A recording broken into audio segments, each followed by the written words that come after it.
అన్నలు వాళ్ళకి తెలంగాణ ప్రజానాట్య మండలి తరఫున ప్రత్యేకమైనటువంటి రాష్ట్ర కమిటీ తరఫున ధన్యవాదాలు తెలియజేస్తున్నాను. వాళ్ళు ఒక నా ఫోటో కావాలని అంటే ఇస్తే ఏదైతే నేను ప్రజల కోసం పాడిన పాట ఉందో రైతు పాట కిషోర్ అన్న పెట్టి నాకు మొత్తం మా పార్టీ గ్రూప్లలో ప్రజానాట్య మండలి పెడితే ఈ పాటల పల్లె కార్యక్రమం అట్లాంటిది ఒక కరీంనగర్లే కాదు ఉమ్మడి 10 జిల్లాలలో చేయడానికి మనం ప్రజానాట్య మండలిగా ఖచ్చితంగా పాల్గొంటాం అనేటువంటి నాగలి కళ్ళలో కన్నీరెందుకో అందరి ఆకలి తీర్చినందుక ఎద్దుల బండికి ఎదురీతెందుకో కొందరి స్వార్థము పండనందుక మట్టి నుండి పుట్టించుకున్న పంటనందుకో కక్ష కట్టి తాకట్టు పెట్టి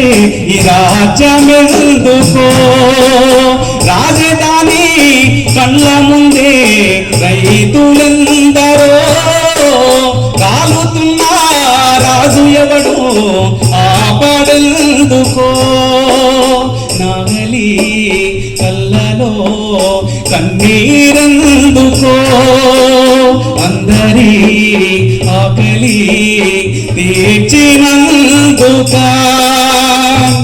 పుస్తెలమ్మి తెచ్చుకున్న విత్తనాల బస్తనకిలి నెత్తురోసి పెంచుకున్న చేనులోని కాపునకిలి ఎదుగుతున్న పొలముకేసే ఎరువులు నకిలి పంట సేల ఒంటి మీద జల్లే మందులు నకిలి ఇంత మోసం తట్టుకుంటూ ఎగుసము చేసి కంచమంతో ప్రపంచానికి అన్నమయ్యినందుక నాగలి కళ్ళలో కన్నీరెందుకో అందరి ఆకలి తీర్చినందుక అనే పాటతోటి పాటల పల్లకిలో నా పాట వేసినందుకు ఫస్ట్ మీ అన్నలు ఇద్దరికి ధన్యవాదాలన్న. అయితే మొన్న మంత్రి గారు కళాకారుల సమస్యల మీద పరిష్కరించాలని కిషోర్ అన్నను రఘన్నతో పాటు ప్రజానాట్య మండలి తరఫున నేను కూడా ఆ మంత్రి గారి సమావేశంలో పాల్గొన్నాం. ముఖ్యంగా మనం ఎక్కడ పోయినా ఒక 4-5 విషయాలు చెప్పాలి. పాటలు పాడుతున్నాం ఆడుతున్నాం. ఈరోజు ఈ కరీంనగర్ జిల్లాలో జరిగేటువంటి సదస్సులో ఒక నిర్ణయం సాయంత్రం వరకు మిగిలిపు అయిపోయేసరికి ఒక తీర్మానమో నిర్ణయమో చేసుకొని పోవాల్సినటువంటి అవసరం ఉన్నది. కళాకారులకు గుర్తింపు కార్డులు ఇవ్వాలి. కళాకారులకు ఒక ఇన్సూరెన్స్ లేదు. అది మనకు ఉన్నటువంటి కార్డు అది హెల్త్ కార్డులకు ఉపయోగపడాలి. కళాకారులకు ఎక్కడ పోయినా ఏడికి పోయినా ఒక గుర్తింపు అనేటువంటిది ఉండాలనేటువంటి దానికోసం ప్రభుత్వానికి విజ్ఞప్తి చేయడం జరిగినది. ప్రభుత్వం కూడా ఆలోచిస్తే కమిటీ వేద్దామని అన్నారు. అదేవిధంగా ఈ కళాభారతి ఎక్కడైతే కరీంనగర్ జిల్లాలో ఉన్నదో అట్లనే రాష్ట్ర వ్యాప్తంగా ఉన్నటువంటి మినీ రవీంద్ర భారతిలు ఏర్పాటు చేసి కళాకారులకు నిరంతరం కళల పండుగగా జరగాలనేటువంటి ఆశతోటి మనందరం కూడా ఎక్కడ పోయినా కోరుకోవాల్సినటువంటి అవసరం ఉన్నది. ఉపాధి హామీ పథకం ప్రజలకు ఇస్తున్నారు, వాళ్ళకు ఉపాధి లేదని. కళాకారులకు ఉపాధి లేదు, వాళ్ళకు 200 రోజుల పని కల్పిస్తున్నారు. ఎవరో దయాదాక్షిణ్యంతో రవీంద్ర భారత్ పోతే ప్రోగ్రామ్ అని 10 రోజులు తిరిగితే మన ప్రోగ్రామ్ ఇస్తున్నారు. ఏ జిల్లాలో ఉన్నటువంటి ఆ జిల్లాల కళాకారులకు ఉపాధి హామీ పథకంలో ఎట్లయితే రోజులు కేటాయించారో కళాకారులకు కూడా వాళ్ళు 2000, 3000 ఇస్తున్నారు. కాబట్టి వాళ్ళందరికీ కూడా 10 రోజుల కార్యక్రమం వస్తే 20,000 అవుతుంది, 30,000 అవుతుంది.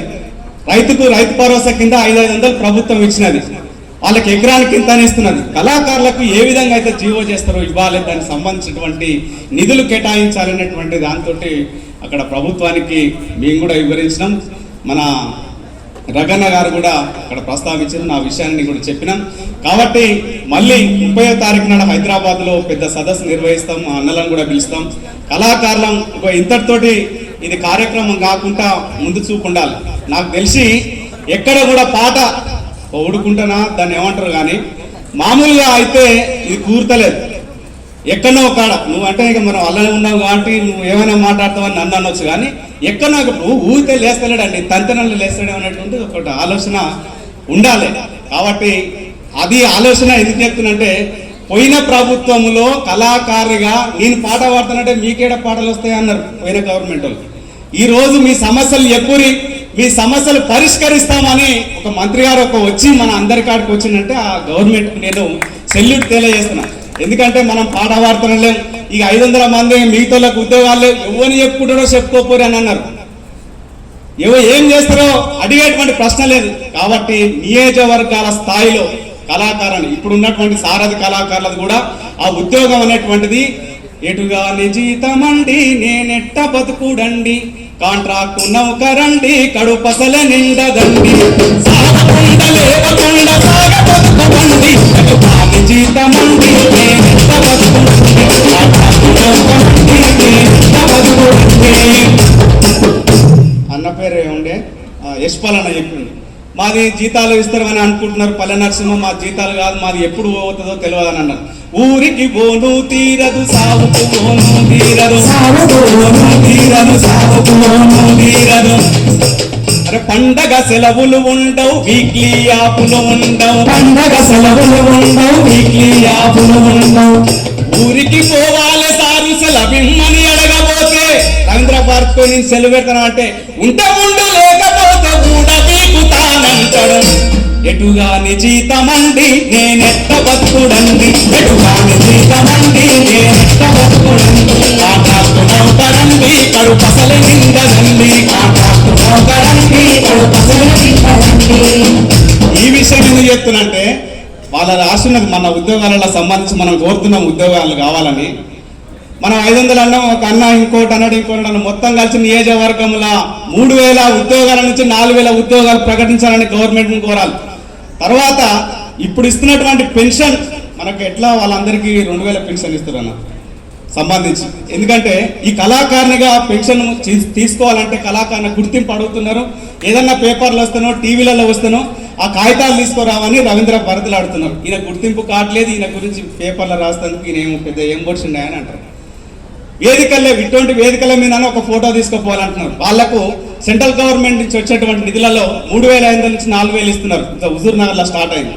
మన కాడ కూడా 5000 వరకు మనం ఆ పెన్షన్ సంబంధించినటువంటిది కావాలని ఒక నియమ నిబంధనలు కావాలంటే దీనికి ఒక విధానం కావాలి, సాంస్కృతిక విధానాన్ని మనం అందరం కూడా కోరాలి, ఒక సమగ్ర సాంస్కృతిక విధానాన్ని కోరాలి, దానికి ఇంత బడ్జెట్ కావాలని కోరాలి. ఈ కళాకారుల భవిష్యత్తును మార్చడానికి రేవంత్ రెడ్డి ప్రభుత్వానికి మనం అంచెలంచెలుగా అందరం కలిసి ఇక్కడ ఉన్నటువంటి పాటల పల్లెకిలో ఉన్నటువంటి చాలా మంది మేధావులు ఉన్నారు, రచయితలు ఉన్నారు, కవులు ఉన్నారు, వాళ్ళందరం కలిసి ఒక నిర్ణయానికి వద్దాం. ప్రభుత్వానికి ఇది చేయాలనేటువంటిది 20 డిమాండ్ల 30 డిమాండ్ల 2 పేజీలా కాదు, ఒక బుక్ అన్న తయారు చేసి మనం ప్రభుత్వానికి ఇచ్చి ఆ యొక్క మన బాధలను గాథలను వినడానికి సంబంధించినటువంటి అవకాశాన్ని ప్రభుత్వం వాళ్ళు కృషి చేస్తున్నారు. ఆ మీటింగ్లో అవకాశం ఇచ్చినటువంటి జూపల్లి కృష్ణారావు గారు మంత్రి గారికి, తర్వాత వచ్చే నెల నుంచి మన కోదండరామ్ గారితో ఒక కమిటీ వేస్తామని అన్నారు. ఆ కమిటీలో ఉన్నతమైనటువంటి అనుభవం ఉన్నటువంటి కళాకారులందరం కూడా తీసుకోవాలి. ఇది సంఖ్య 10 మందినో 20 మందినో కాదు, ఓ సంఖ్య తీసుకొని జిల్లాల వారీగా కళాకారులను గుర్తించి ఆ సంఖ్య తీసుకొని వాళ్ళ భవిష్యత్తును మార్చడానికి ఉండాలి.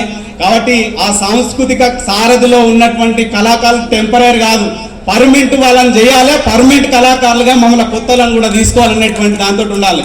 ఎందుకంటే మళ్ళీ తీసుకొని ఏదో సంఖ్య తీసుకొని మళ్ళీ కొన్ని రోజుల తర్వాత మళ్ళీ తీసేటువంటి అవకాశం ఉండొద్దు. మనం ఏదైతే ఆకలి కడుపుతోటి బాధతోటి ఉంటున్నాం కాబట్టి మనకు వచ్చేటువంటి ఉద్యోగాలు కూడా ఇక్కడ ఉన్నటువంటి నిరుద్యోగ కళాకారులే కాదు, జిల్లాల మండలంలో ఉన్నటువంటి అందరినీ ఏకం చేయాలి. ఒకటే కొంత మన కళాకారులకు ఉద్యోగాలు కావాలి. ఎక్కడైనా సరే ఏ మంత్రికైనా కాగితాలు తీసుకుపోయి ఇచ్చి మా సమస్య పరిష్కరించాలని కోరుతూ ఈ యొక్క చేసేటువంటి కార్యక్రమంలో తెలంగాణ ప్రజానాట్య మండలిగా మీ వెంట ఎప్పుడు ఉంటామన్నా.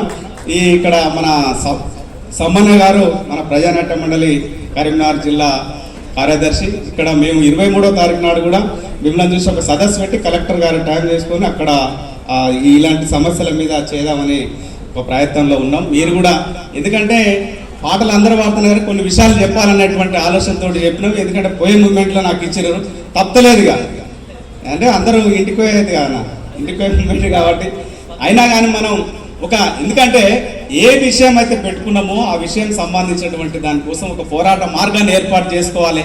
దానికి సంబంధించినటువంటి ఆశయ సాధనలో మీరందరూ కూడా కృషి చేస్తారని కోరుతూ ఈ అవకాశం ఇచ్చినటువంటి ధన్యవాదాలు తెలుపుతూ మా అన్న ఒక పాట పాడతాడు పల్లవి శరణం. నేనేం పాడను, నా వంత అయిపోయింది. ఓకే అన్న చప్పట్లు కొట్టమంటేనే కొడుతున్నా